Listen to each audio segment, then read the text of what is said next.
नाज़रीन, पिगरो भरसा कोट सुलेमान खोसो में पोरियत अली अहमद खोसो जा 4 मासूर बारड़ा मसीह जा मुंतसिर आहिनि। मुतासिर कुटुंब गुरबत सबब फाका कशी वारी जिंदगी गुजारण ते मजबूर आहे। वधीक तफ़सील ॾिसूं बशीर खोसो जी हिन रिपोर्ट में। ॻोठ सुलेमान खोसो में अली अहमद खोसो जा 4 माज़ूर ॿारड़ा कंहिं मसीहा जा मुंतज़र आहिनि। संस वालिद ऐं वालदा पिनी पेट गुज़र कनि था। संदन चवण आहे त न रहण लाइ वठनि घर आहे, न ई ओढ़ण लाइ कपिड़ो लाइ कुझु आहे। माज़ूर आहिनि, असांजी का बि हेल्प कोन थी थिए। मुंहिंजे घर खे छिता आयल कोन्हे। मुंहिंजूं नियाणियूं ॿ माज़ूर आहिनि जेके सॼो ॾींहुं काढ़े में सड़नि थियूं।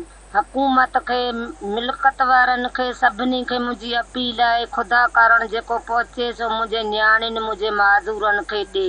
घर कोन्हे, काढ़े च बैठो कपिड़े के ॿिया बि असां ग़रीब माण्हू खाधे पीते काण तंग आहियूं।